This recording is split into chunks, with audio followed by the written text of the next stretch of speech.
Hi,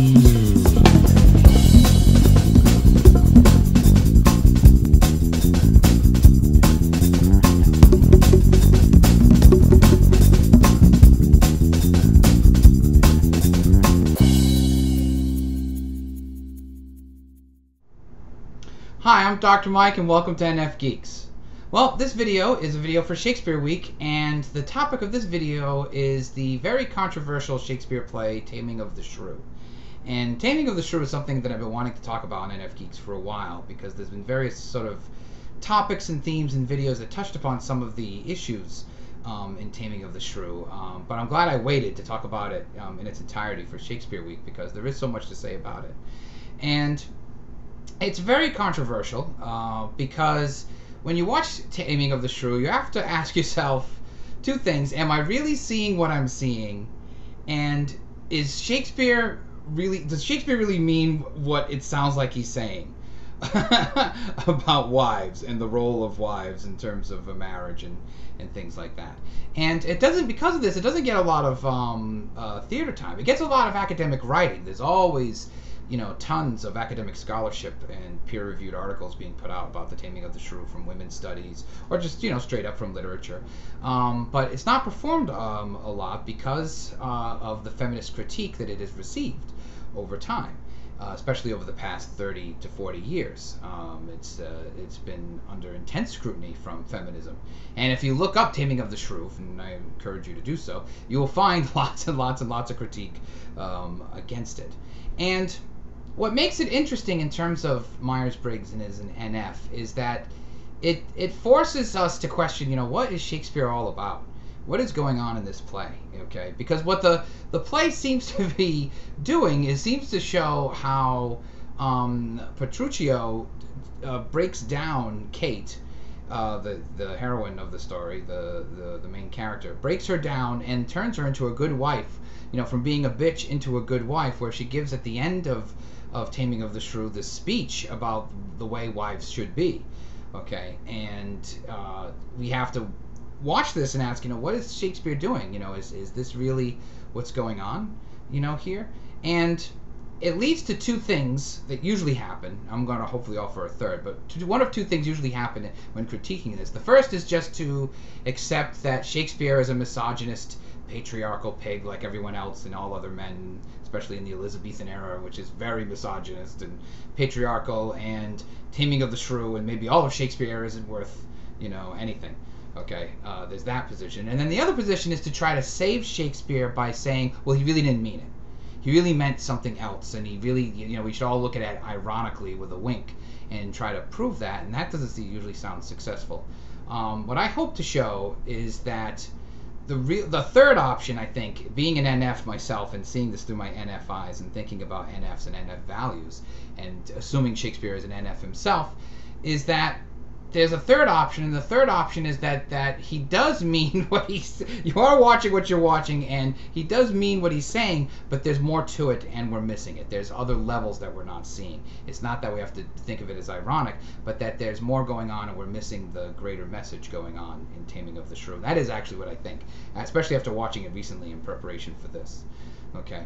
Now, basically, Taming of the Shrew, it might as well be called, if it was written today, it'd be called Tell That Bitch to Chill. Because it's about this heroine, Kate, and her sister, Bianca, and their father's trying to get them married off. And nobody wants to marry the older one, Kate, because she's such a bitch. She's so miserable. And Bianca, of course, is the younger one, the favorite one, the beautiful one, whatever. Okay. And the play is about them being married off. Kate being sent to Petruchio, a rather bizarre character, person, and these other suitors sort of, falling over themselves for Bianca and pretending to be her tutor to get into the house to talk to her or whatever. Okay. And Kate's storyline is basically her interactions with this guy, Petruchio, who sort of out-bitches her and basically breaks her spirit in order to make her into a good wife. Okay. At the end of the play, the husbands, Bianca is married off, and there's another marriage, and there's, Kate and Petruchio. Petruchio sort of shows off Kate and shows the others that their wives are very bad wives, because they don't do as they're told and they don't come when called for or whatever. And that Kate is actually the good wife. She's not the bitch. She's been tamed or whatever. And she gives this speech to the party guests about what does it mean to be a wife, and what does it mean to be a wife in a marriage. And this is the most controversial bit of all, okay? And this is where, when you read this and you hear this, you think, is Shakespeare really saying what it sounds like he's saying? And you have to sort of think about it and wrap your mind around it. So I'm going to read it. I'm going to read what Kate says at the end of this party about marriage, because you have to hear it, okay, to get out. And I want to read it, so to kind of capture what I'm talking about here. So this is what she says, and she's saying it to this whole party, but she's really directing it at the other wives. This is really for other women, although it's in front of the wives and the husbands at this sort of dinner party. So this is what she says. Fie, fie, unknit that threatening, unkind brow, and dart not scornful glances from those eyes, to wound thy lord, thy king, thy governor. It blots thy beauty as frosts do bite the meads, confounds thy fame as whirlwinds shake fair buds, and in no sense is meet or amiable. A woman moved is like a fountain troubled, muddy, ill-seeming, thick, bereft of beauty, and while it is so, none so dry or thirsty will deign to sip or touch one drop of it. Thy husband is thy lord, thy life, thy keeper, thy head, thy sovereign, one that cares for thee and for thy maintenance, commits his body to painful labor both by sea and land, to watch the night in storms, the day in cold, whilst thou list warm at home, secure and safe, and craves no other tribute at thy hands but love, fair looks, and true obedience. Too little payment for so great a debt. Wow. Such duty as the subject owes the prince, even such a woman oweth to her husband. And when she is froward, peevish, sullen, sour, and not obedient to his honest will, what is she but a foul contending rebel, and graceless traitor to her loving lord? I am ashamed that women are so simple, to offer war where they should kneel for peace, or seek for rule, supremacy, and sway, when they are bound to serve, love, and obey. Why are our bodies soft and weak and smooth, unapt to toil and trouble in the world, but that our soft conditions in our hearts should well agree with our external parts? Come, come, you froward and unable worms, my mind hath been as big as one of yours, my heart as great, my reason haply more, to bandy word for word and frown for frown. But now I see our lances are but straws, our strength as weak, our weakness past compare, that seeming to be most which we indeed least are, then veil your stomachs, for it is no boot, and place your hands below your husband's foot, in token of which duty, if he please, my hand is ready, may it do him ease. Wow, huh? So all the SJs right now are going, oh yeah, Shakespeare, oh, that's great, who knew how great it was? Yeah, he's got it right? So how can we reconcile this, reading that about Shakespeare? How can we how can we say that Shakespeare is an NF? What the heck is he talking about? How could this be true? It sounds pretty patriarchal, doesn't it? I think that what is actually being said and how it's being said are not exactly the same thing. And I don't mean that how it's being said is ironic. Okay, what I mean is that Kate is playing a game with Petruchio in front of the rest of the guests. Okay, because when you watch the whole play, what you really see, and this is where I think Shakespeare's NF-ness sort of comes out, is that you see these two parallel stories. These bunch of guys trying to court Bianca, okay, and woo her, and they're trying to court her and get the father to allow the marriage and trying to get a wedding, and Petruchio trying to basically have a wife. And that's the difference. The courtiers of Bianca are trying to get married, and Petruchio is trying to have a marriage. He is trying to make a partnership. He's trying to make a team, and that's what he's really trying to do. And so to that end, he does, for whatever reason, decide that he has to sort of break Kate's spirit. But he's not breaking Kate's spirit in terms of her power. She's not a bitch coming from a position of power. She's a bitch coming from a position of weakness, of being unloved. She's not the favorite. Nobody usually talks about this in Taming of the Shrew, but Kate has a limp. You know, she's wounded. She's a little disabled, and so she's not the pretty one. She's not the ugly one, but she's not the pretty one of the two. And you know, her bitchiness comes from sort of hating the world and feeling unloved and feeling that nobody wants her, and her reacting to that. And so he's trying to break that out of her in order to be a team. And the people seem to think that like Petruchio is trying to get Kate to be his slave, and it's not so much that. He is trying to get her to agree with him all the time, but it's to agree with them so that they can be on the same team. And that is, to me, really shows Shakespeare having a deep understanding of relationships and what is a marriage. Okay, that's really one of the messages here. A marriage isn't two people facing each other and loving each other. You know, a marriage is two people going in the same direction. You know, two people on the same page. And that's what he really wants. He really wants Kate to sort of be in agreement with him so that they are together on the same page. The speech at the end is really them being on the same page, being on the same team, sticking it to everybody at the party. That's what it is. As opposed to a message about what does it mean to be a wife, or what does it mean to be a woman. It's really meant to sort of show that the change in Kate isn't that she necessarily sees herself as weak. The change is that she's allowed herself to sort of give in to Petruchio's lead, and that it's okay to do so. You know, he's really not that bad a guy. He never dogs her throughout the play. You know, he never dogs her in public. He always says how wonderful she is to everybody. Even though everyone hates her. Everyone hates her. All the people complain about her. But he has nothing but praise for her. And he never orders her to serve him or to be his servant. He basically shapes his responses to her responses. You know, and if she's not acting a certain way, then there's certain things he won't do. But he's not trying to force her to do anything. It's very, very subtle about trying to basically break her into a social role that she has sort of been rejecting. You know. Now, that's not saying that there isn't patriarchy in this play. There certainly is patriarchy in this play. I mean, it's Elizabethan England. It's, you know, the 1590s.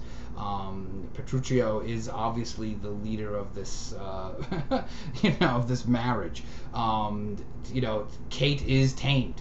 You know, she is sort of turned and made, you know, made into a wife, a loving, responding wife. It's not equal by any standards, but it's not. I think people read that speech and think it's about basically putting women in their place, and that is not what this is. It's about accepting your role within a marriage to be on the team, and I think that's what happens, you know, throughout it. Because at the end, with the other sister gets her husband that she wanted, is married off to the cute one, but she doesn't really respect him anymore than she did before, and you know, she does as she wants, and she's not that impressed with him, and he can't get her to do anything. They don't necessarily have a loving marriage, you know, and that's the NF part. That again, that a marriage is people being an us, being a we. You know, I talked about that in one of my previous videos about relationships, and that's really something that kind of goes on in Taming of the Shrew, is that Kate and Petruchio become a we, and become you know, a team on that. And part of that is, you know, breaking her out of that bitchiness in order to be on that team. But it's all about being a team and being on the same page together, right or wrong. You know, Petruchio plays this ridiculous game about the sun and the moon and what is true and what is not true, and you know, switching it around on her. And really, the answer isn't that there's a right answer. You know, is that the sun or is that the moon? You know, because he keeps switching back and forth.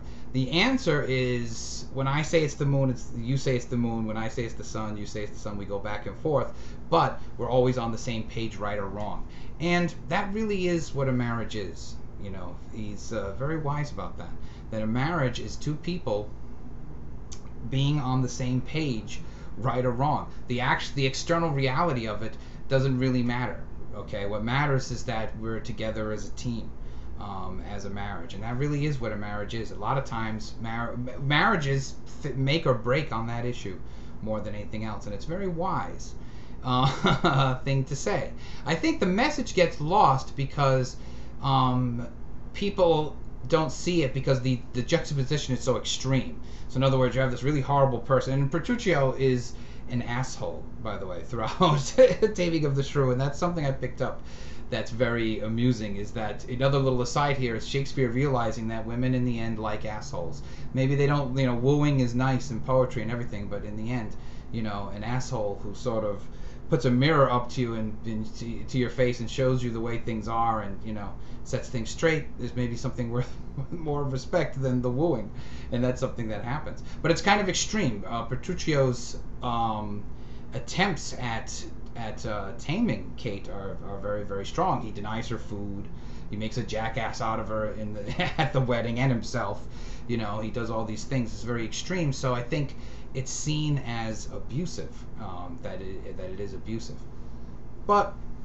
And I certainly wouldn't want to necessarily act that way in a marriage. So I think, the extreme of it, I think, makes it look worse than it actually is. But the message of it is what is really important. And the message of importance is that Petruchio is trying to create a long-term marriage. He's not trying to just get to this very quick goal in a couple of days, couple of weeks to a wedding. He's trying to get to something beyond the wedding. The wedding is just something you just get through. It's just a means to an end. The wedding, the end result is the marriage, and that's why he doesn't even take it that seriously. And he uses it as an opportunity to try to break Kate out of her misery of reacting to everything. So it's that message of it is, I think, gets lost, but that shows sort of a very deep understanding of relationships. In fact, I think that if you look at future plays that come after Taming of the Shrew in time, I think he flips that idea. What you see is marriages that aren't teams, relationships breaking down because they're not on the same team and they're not on the same page, and they stop being on the same team, and that's why things don't work out as well. Hamlet doesn't get Ophelia in on his revenge plot or his problems or whatever. They're not on the same page. Everything breaks down. Gertrude probably wasn't necessarily in on the plot against Hamlet's father or whatever, or was peripheral. She's not on the same page. Things break down. A lot of the problems that happen because people are not acting as a team. Desdemona and Othello are certainly not acting like a team. They're not. It's not a team effort, and so things break down. And in team, things have to be given up. Kate had to give up that old bitchy life. I think that, again, the mistake is that somehow she gave up empowerment and she wasn't empowered. She was a miserable shrew. She was a miserable bitch. She wasn't empowered. Nobody liked her. She had no friends. She didn't have a boyfriend. She thought no one was ever going to love her. She wasn't, that anger and that snappiness, that barking wasn't coming out of an empowered place. At the end of the play, she's far more empowered. And I think Shakespeare shows an empowerment of women throughout all his plays. Women play very, very important roles in terms of rescuing men and saving the day and being very strong, and they're not weak at all. And I don't think Kate comes across as weak either at the end of Taming of the Shrew. And I think that's because, again, to kind of reiterate the theme of the week, is that Shakespeare understands the depth and complexity of relationships. And I also think he understands the depth and complexity of women. And evidence of that is that women, as soon as women were allowed to act in Shakespeare plays, they wanted to be in Shakespeare plays. Women saw the roles of Kate or of Juliet or whomever as very, very strong female characters, and not necessarily one-dimensional or foolish or whatever. And that's why Shakespearean actresses always love playing all these roles. They're very, very full roles, and they're very multi-dimensional roles, and they and they show women in both positive and negative lights. At least in terms of an Elizabethan culture. So I think it's unfair to say that Shakespeare is sort of misogynist and patriarchal in a way that there's nothing good going on in Taming of the Shrew. I think there is something very good going on, and this is what a marriage is, and a marriage is about accepting social roles at the time. But accepting social roles at the time doesn't mean you give up yourself. You sort of you still become empowered, even if you're allowing yourself to be limited by a social role. And Kate is more empowered because she basically wins the game. She gets the good husband, she has the good marriage, she makes her beautiful younger sister look like a jackass, and her husband, in front of their father. So she comes out on top at the end. And I think that's because Shakespeare can see all that, can see all the multiple layers of what it means to be in a relationship, and what does it mean to relate, and what does it mean to love, and what does it mean not to be loved. What does it mean to be a shrew? I think he can see that. The last thing I want to say is that there's always some kind of attempts to sort of write the switch equivalent of Taming of the Shrew, the Taming of the Tamer or something, and those are really just sort of revenge power plays. And so I want to sort of plant a seed of creativity inside, I don't know, some literature major, some INFP young lady literature major out there writing plays as to what would be the parallel story. And the parallel story would have to be something that women have to face, would like to rectify, and men, although we may not like it, would in the end agree to the conditions of whatever the end result is for the guy. And so my thinking is that the parallel story in reverse wouldn't be called the taming of the whatever. It'd be called the training of the sloth. Because I think that is the problem on the opposite side. I don't think it's having a guy having too much power. I think the problem is having women marrying guys who don't do the things that they need to have them do in terms of life and work and whatever. And training somebody who is sort of lazy and irresponsible to be responsible.